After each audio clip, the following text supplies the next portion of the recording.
Se inscreva no canal e clica no gostei. Aldous Huxley admirava o mundo novo, um edifício cinzento e atarracado, de 34 andares apenas. Acima da entrada principal, as palavras Centro de Incubação e Condicionamento de Londres Central num escudo, o lema do Estado Mundial: comunidade, identidade, estabilidade. A enorme sala do andar térreo dava para o norte. Apesar do verão que reinava para além das vidraças, apesar do calor tropical da própria sala, a luz tênue que entrava pelas janelas era fria e crua, buscando, faminta, algum manequim coberto de roupas, algum vulto acadêmico pálido e arrepiado, mas só encontrando um vidro, o níquel e a porcelana de brilho glacial de um laboratório. A algidez hibernal respondia à algidez hibernal. As blusas dos trabalhadores eram brancas, suas mãos estavam revestidas de luvas de borracha pálida, de tonalidade cadavérica. A luz era gelada, morta, espectral. Somente dos cilindros amarelos dos microscópios vinha um pouco de substância rica e viva, que se esparramava como manteiga ao longo dos tubos reluzentes. E esta, disse o diretor, abrindo a porta, é a sala de fecundação. No momento em que o diretor de incubação e condicionamento entrou na sala, 300 fecundadores, curvados sobre os seus instrumentos, estavam mergulhados naquele silêncio em que se ousa apenas respirar, naquele cantarolar ou assobiar inconsciente que traduz a mais profunda concentração. Uma turma de estudantes recém-chegados, muito jovens, rosados e inexperientes, seguia com certo nervosismo, com uma humildade um tanto abjeta, os passos do diretor. Todos traziam cadernos de notas, em que, cada vez que o grande homem falava, rabiscavam desesperadamente. Eles bebiam ali seu saber na própria fonte. Era um privilégio raro. O DIC de Londres Central sempre fazia questão de conduzir pessoalmente seus novos alunos na visita aos vários serviços e dependências. Só para dar a vocês uma ideia de conjunto, explicava-lhes porque era preciso, naturalmente, que tivessem alguma ideia de conjunto para poderem fazer seu trabalho inteligentemente, mas uma ideia o mais resumida possível, para que se tornassem membros úteis e felizes da sociedade. Porque os detalhes, como se sabe, conduzem à virtude e à felicidade. As generalidades são males intelectualmente necessários. Não são os filósofos, mas sim os colecionadores de selos e os marceneiros amadores que constituem a espinha dorsal da sociedade. Amanhã, acrescentava, sorrindo-lhes com uma jovialidade levemente ameaçadora, os senhores entrarão no trabalho sério. Não terão tempo para generalidades. Enquanto isso, era um privilégio da própria fonte para o caderno de notas. Os rapazes rabiscavam febrilmente. Alto e um tanto magro, mas ereto, o diretor adiantou-se sala dentro. Tinha o queixo alongado e os dentes fortes, um pouco proeminentes, que seus lábios grossos, de curva acentuada, mal conseguiam encobrir quando não estava falando. Velho, jovem, 30 anos, 50, 55. Era difícil dizer. Aliás, não vinha ao caso, nesse ano da estabilidade, 632 DF, a ninguém ocorreria perguntar. Vou começar pelo começo, disse o DIC, e os estudantes mais aplicados anotaram sua intenção no caderno. Começar pelo começo. Isto, agitou a mão, são as incubadoras. Abrindo uma porta de proteção térmica, mostrou-lhes porta-tubos empilhados uns sobre os outros e cheios de tubos de ensaio numerados. A provisão de óvulos para a semana, mantidos à temperatura do sangue, ao passo que os gametas masculinos, e abriu outra porta, devem ser guardados a 35º, em vez de 37º. A temperatura normal do sangue esteriliza. Carneiros envoltos em termogênio não procriam cordeiros. Sempre apoiado nas incubadoras, forneceu-lhes, enquanto os lápis corriam ilegivelmente de um lado a outro das páginas, uma breve descrição do moderno processo de fecundação. Falou primeiro, naturalmente, da sua introdução cirúrgica, a operação suportada voluntariamente para o bem da sociedade, sem esquecer que proporciona uma gratificação de 6 meses de ordenado. Continuou com uma exposição sumária da técnica de conservação do ovário, seccionado no estado vivo e em pleno desenvolvimento. Passou a considerações sobre a temperatura, a salinidade e a viscosidade ideais. Fez alusão ao líquido em que se conservavam os óvulos desprendidos e maduros. Levando os alunos às mesas de trabalho, mostrou-lhes até como se retirava esse líquido dos tubos de ensaio, como fazia cair gota a gota sobre as lâminas de vidro, especialmente aquecidas, para preparações microscópicas, como os óvulos que ele continha eram inspecionados com vista em possíveis caracteres anormais, contados e transferidos para um recipiente poroso, e levou-os a observar a operação, Esse recipiente era mergulhado em um caldo tépido contendo espermatozoides que nele nadavam livremente na concentração mínima de 100 mil por centímetro cúbico, insistiu Traço, e como, depois de 10 minutos, o vaso era retirado do líquido e seu conteúdo, novamente examinado, como, se ainda restassem óvulos não fecundados, era ele mergulhado uma segunda vez se necessário, uma terceira, como os óvulos fecundados voltavam às incubadoras, onde eram conservados os alfas e os betas até seu acondicionamento definitivo em bocais, enquanto os gamas, os deltas e os ys eram retirados ao fim de apenas 36 horas para serem submetidos ao processo Bokanovski. Ao processo Bokanovski, repetiu o diretor, e os estudantes sublinharam essas palavras em seus cadernos. Um ovo, um embrião, um adulto, é o normal. Mas um ovo bokanovskizado tem a propriedade de germinar, proliferar, dividir-se, de 8 a 96 germes, e cada um destes se tornará um embrião perfeitamente formado, e cada embrião, um adulto completo. Assim se consegue fazer crescer 96 seres humanos em lugar de um só, como no passado. Progresso. A bokanovskização, disse o DIC, para concluir, consiste essencialmente numa série de interrupções do desenvolvimento. Nós detemos o crescimento normal paradoxalmente, o ovo reage germinando em múltiplos brotos. Reage germinando. Os lápis entraram em atividade. Ele apontou. Sobre uma esteira muito lenta, um porta-tubos cheio de tubos de ensaio penetrava numa grande caixa metálica e outro surgia. Ouvia-se um leve rumor de máquinas. Os tubos levavam 8 minutos para atravessar a caixa de ponta a ponta, explicou. Ou seja, 8 minutos de exposição direta aos raios-x, o que é quase o máximo que um ovo pode suportar. Um pequeno número morria. Outros, os menos suscetíveis, dividiam-se em 2. A maioria proliferava em 4 brotos, alguns, em 8. Todos eram reenviados às incubadoras, onde os brotos começavam a desenvolver-se. Então, passados 2 dias, eram submetidos subitamente ao frio e interrupção de crescimento. Os brotos dividiam-se, por sua vez, em 2, em 4, em 8. Depois, tendo germinado, eram submetidos a uma dose quase letal de álcool. Em consequência, proliferavam de novo.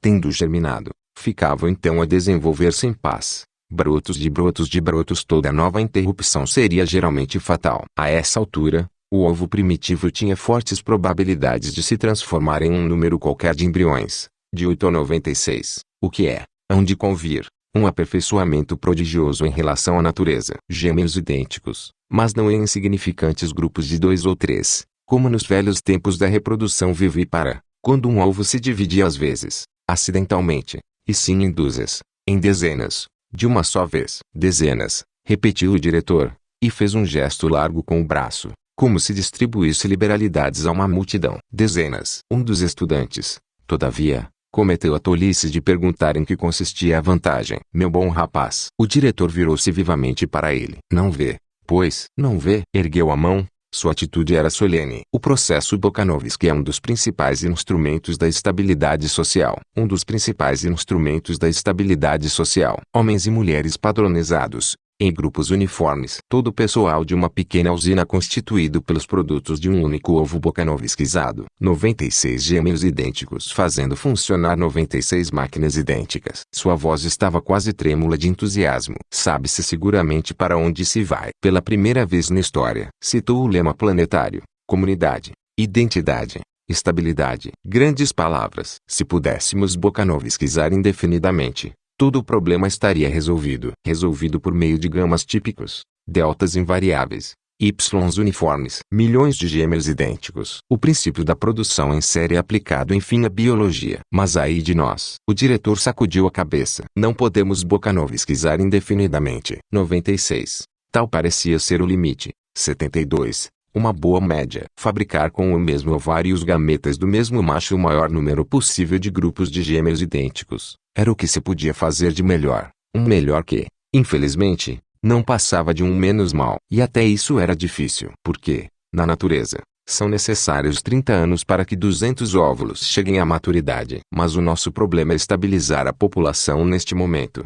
Aqui e agora. Produzir gêmeos com conta-gotas no decurso de um quarto de século. Para que serviria isso? Evidentemente, não serviria para nada. Mas a técnica de Podsnap tinha acelerado imensamente o processo de maturação. Era possível obter pelo menos 150 óvulos maduros no espaço de 2 anos. Que se fecunde esse Bokanovski, em outras palavras, que se multiplique esse número por 72, e se obterão 11.000 irmãos e irmãs em 150 grupos de gêmeos idênticos, todos quase da mesma idade, com uma diferença máxima de 2 anos.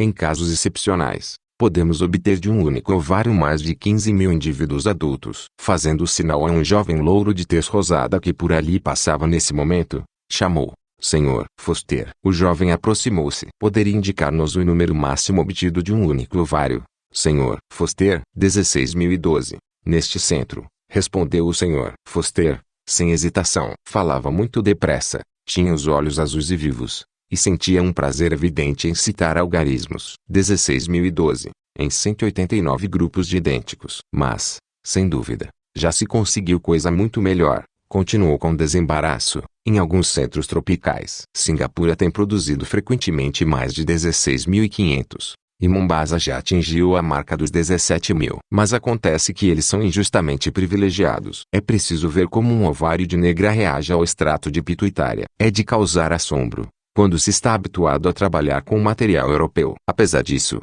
acrescentou, rindo, mas havia um brilho combativo em seus olhos, e o queixo erguido era um desafio. Apesar disso, nós temos a intenção de ultrapassá-los, se houver possibilidade. Estou trabalhando neste momento com um ovário maravilhoso de delta-.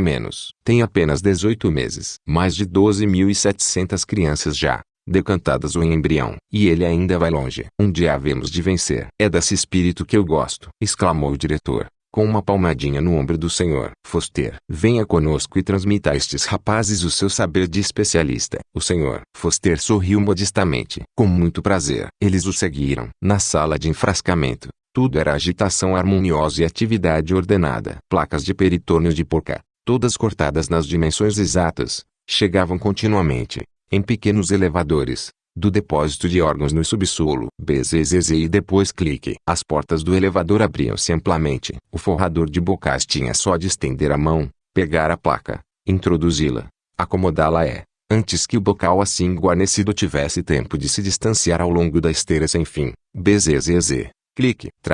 Outra placa de peritônio subia rapidamente das profundezas subterrâneas, pronta para ser introduzida em outro bocal, que seguia o anterior nessa lenta e interminável procissão sobre a esteira. Depois dos forradores vinham os matriculadores. A procissão avançava, um a um. Os ovos eram transferidos dos seus tubos de ensaio para os recipientes maiores, com destreza. A guarnição de peritônio sofria uma incisão. A mórula era posta no seu lugar. A solução salina era transvasada. E já o bocal seguia adiante, passando então a vez aos rotuladores. A hereditariedade, a data da fecundação, o grupo Bokanovski, todos os detalhes eram transferidos do tubo de ensaio para o bocal. Não mais anônima, mas com nome, identificada. A procissão recomeçava lentamente sua marcha, lentamente, através de uma abertura na parede, por onde passava a sala de predestinação social. 88 metros cúbicos de fichas de papelão, disse o Sr. Foster com manifesto prazer, quando entravam. Contendo todas as informações necessárias, acrescentou o diretor. Postas em dia todas as manhãs e coordenadas todas as tardes, com base nas quais se fazem os cálculos. Tantos indivíduos, de tal e tal qualidade, disse o Sr. Foster, distribuídos em tais e tais quantidades. O índice de decantação ideal a qualquer momento. As perdas imprevistas prontamente compensadas. Prontamente, repetiu o Sr. Foster. Se os senhores soubessem quantas horas extra tive de fazer depois do último terremoto no Japão. Riu, bem-humorado, e meneou a cabeça. Os predestinadores mandam seus números aos fecundadores, que enviam a eles os embriões pedidos. E os bocais chegam aqui para serem predestinados detalhadamente. Depois disso, descem ao depósito dos embriões. Para onde nós vamos agora? Abrindo uma porta, o Sr. Foster se pôs à frente deles, conduzindo-os ao subsolo por uma escada. A temperatura continuava tropical. Desceram a uma penumbra cada vez mais densa. 2 portas e um corredor com 2 voltas protegiam o subsolo contra qualquer infiltração de luz diurna. Os embriões são como filmes fotográficos, disse o Sr. Foster jocosamente, empurrando a segunda porta. Só suportam a luz vermelha. Com efeito, a penumbra quente e abafada, na qual os estudantes o seguiram então, era visível e rubra, como as pálpebras fechadas numa tarde de verão. Os flancos arredondados dos bocais que se alinhavam ao infinito, fileira após fileira, prateleiras sobre prateleira, rebrilhavam como incontáveis rubis, e entre os rubis se moviam os espectros de homens e mulheres com olhos vermelhos, e com todos os sintomas de lupo. Um zumbido, um ruído de máquinas agitava levemente o ar. Deles alguns números. Senhor Foster, disse o diretor, já cansado de falar. O Sr. Foster sentia-se imensamente feliz de poder fazê-lo. 220 metros de comprimento, 200 de largura, 10 de altura. Apontou para cima. Como galinhas bebendo, os estudantes levantaram os olhos para o teto distante. 3 andares de porta-bocais, ao nível do solo. Primeira galeria, segunda galeria. O arcabouço metálico das galerias superpostas, delgado como teia de aranha, estendia-se em todas as direções até se perder na penumbra. Perto dele, 3 fantasmas vermelhos estavam ativamente ocupados em descarregar garrafões, que retiravam de uma escada móvel. Era a escada rolante que vinha da sala de predestinação social. Cada bocal podia ser colocado em um dentre 15 porta-garrafas, e cada um destes, embora não se percebesse, era uma esteira que avançava à razão de 33 centímetros e 1/3 por hora. 267 dias, à razão de 8 metros por dia. 2.136 metros ao todo. Uma volta ao nível do solo, mais uma na primeira galeria, a metade de outra na segunda, e na 267ª manhã, a luz do dia na sala de decantação. Daí em diante, a existência independente, ou assim chamada. Mas nesse interim, disse o Sr. Foster em conclusão, conseguimos fazer muita coisa a eles. Oh, muita coisa. Seu riso era sagaz e triunfante. Esse é o espírito que me agrada, disse novamente o diretor. Façamos a volta. Deles todas as explicações. Sr. Foster. O Sr. Foster explicou tudo de forma precisa. Falou do embrião desenvolvendo-se no seu leito de peritônio. Fez com que eles provassem o rico pseudo-sangue de que ele se nutria. Explicou por que ele precisava ser estimulado com placentina e tiroxina. Falou do extrato de corpo amarelo. Mostrou as canaletas pelas quais, a cada 12 metros entre 0 e 2040, ele era injetado automaticamente. Falou das doses gradativamente maiores de extrato de pituitária, administradas durante os últimos 96 metros do percurso. Descreveu a circulação materna artificial instalada em cada bocal no metro 112. Mostrou o reservatório de pseudo-sangue, a bomba centrífuga que mantinha o líquido em movimento acima da placenta e o impelia através do pulmão sintético e do filtro de resíduos. Referiu-se à perigosa tendência do embrião para a anemia,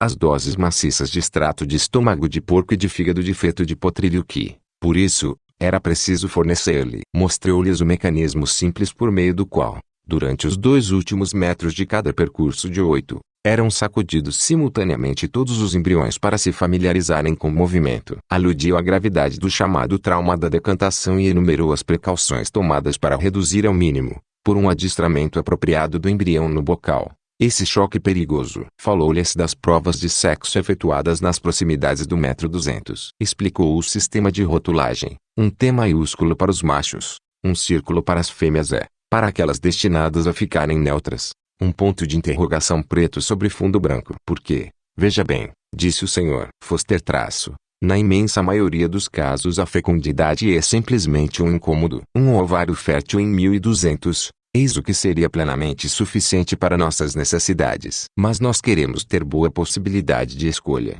Naturalmente, é preciso conservar sempre uma margem de segurança enorme. Por isso deixamos que se desenvolvam normalmente até 30% de embriões femininos. Os outros recebem uma dose de hormônio sexual masculino a cada 24 metros, durante o resto do percurso. Resultado, são decantados como neutros, absolutamente normais sob o ponto de vista da estrutura, e salvo, viu-se obrigado a reconhecer, o fato de terem, na verdade, uma ligeira tendência para o aparecimento de barba, mas estéreis, garantidamente estéreis. O que nos leva finalmente, continuou o Sr. Foster, a deixar o domínio da simples imitação servil da natureza para entrar no mundo muito mais interessante da invenção humana. Esfregou as mãos. Porque, veja bem, não se contentavam com simplesmente incubar os embriões. Isso, qualquer vaca era capaz de fazer. Nós também predestinamos e condicionamos. Decantamos nossos bebês sob a forma de seres vivos socializados, sob a forma de alfas ou de ys,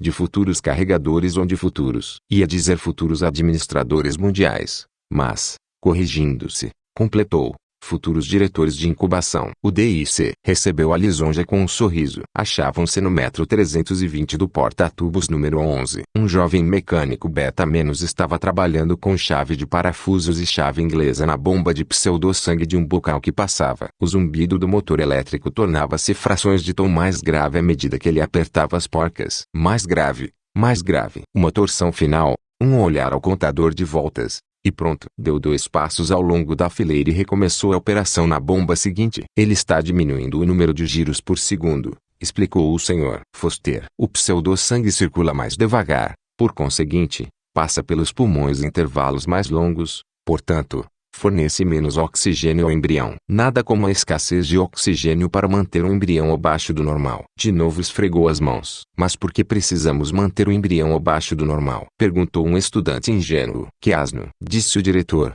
rompendo um longo silêncio. Não lhe ocorreu que, para um embrião de Y, é preciso um meio de Y, tanto quanto uma hereditariedade de Y? Evidentemente, não lhe havia ocorrido essa ideia. Ficou encabulado. Quanto mais baixa é a casta, disse o Sr. Foster, menos oxigênio se dá. O primeiro órgão afetado era o cérebro. Em seguida, o esqueleto. Com 70% de oxigênio normal, obtinham-se anões. Com menos de 70%, monstros sem olhos. Que não tem nenhuma utilidade, concluiu o Sr. Foster. Ao passo que, sua voz tornou-se confidencial e ambiciosa.